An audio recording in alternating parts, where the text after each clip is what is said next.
আর মাছের ঝোল রান্না করা হয়ে গেছে। তো আমার ছেলে আজকে খুব খুশি এরকম মাছের ঝোল রান্না করেছি বলে। তো দেখো এই যে বাবু আমার বসে গেছে খেতে এখন। তো আজকে মা ছেলেই বসলাম ভাত খেতে।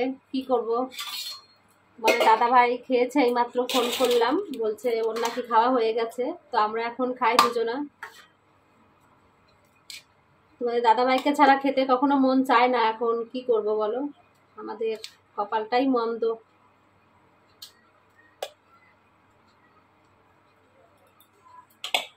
নাও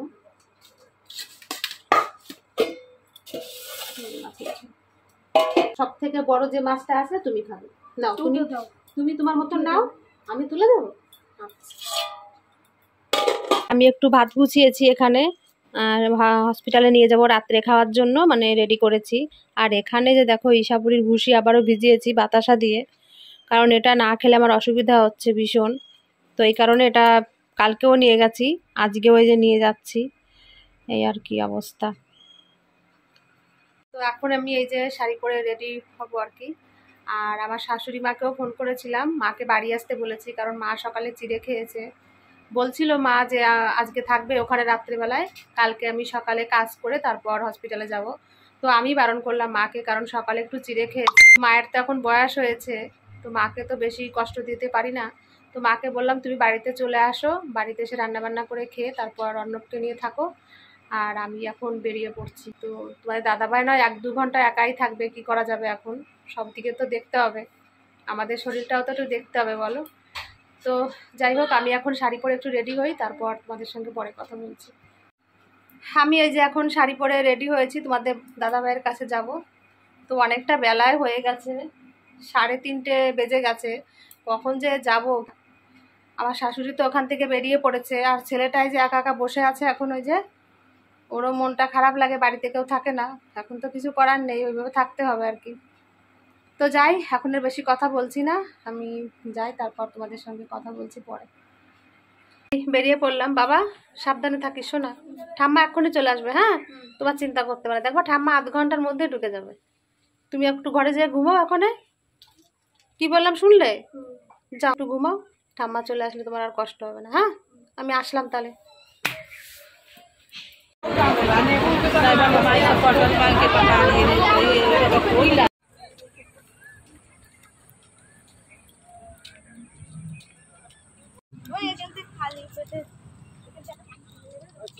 এই যে তোমাদের দাদা ভাইয়ের কাছে চলে আসলাম এখন।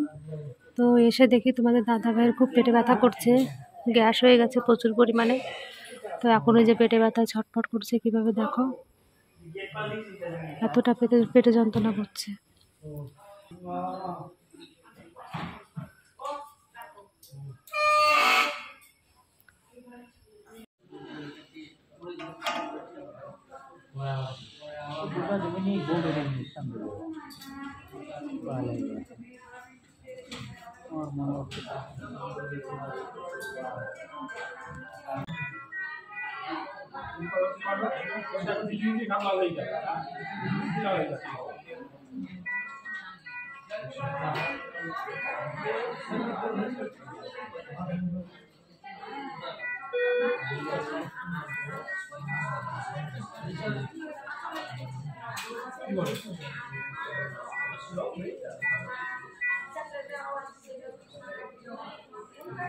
তোমাদের দাদাভাইয়ের অবস্থা খুবই খারাপ, আজকে প্রচন্ড পরিমাণে পেটে ব্যথা করছে, বাড়াবাড়ি হয়ে গেছে খুব পরিমাণে। তো এখন এই যে আমার পেটে ব্যথার ইঞ্জেকশন নিয়ে যাচ্ছি, মানে খুবই অবস্থা খারাপ তোমাদের দাদাভাইয়ের আজকে।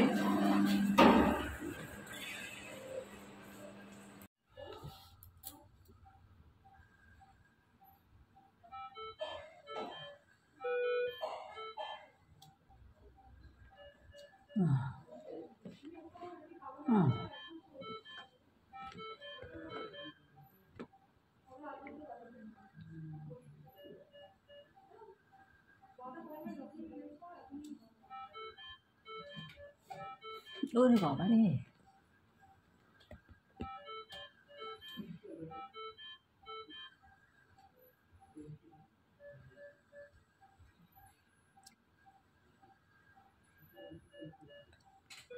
বাবা বাবা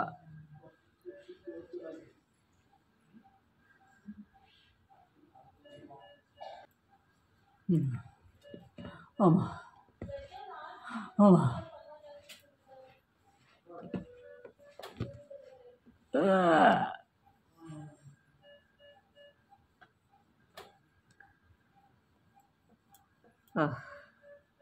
একটু ঘুমোবা। আরে এটা প্রস্রাব করার কোটা জানছো? হ্যাঁ আমি আছি, আমার সব দিয়ে গেছে না।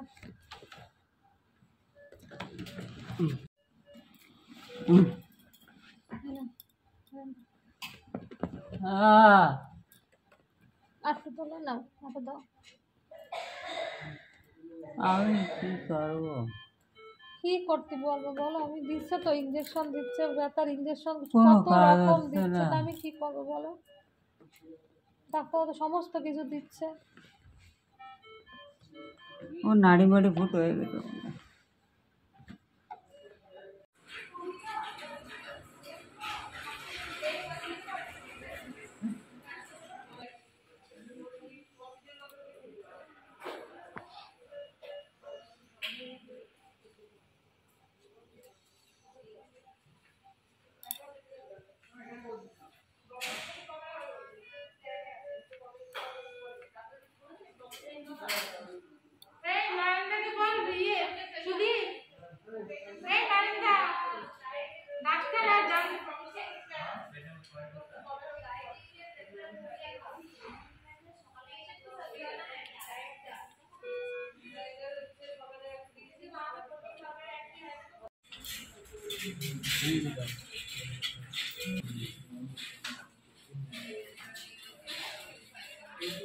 আমি আর তোমাদের সামনে কিছু বলতে পারলাম না, শুধু ভেবে রাখো তোমাদের দাদাভাইয়ের অবস্থা খুবই খারাপ।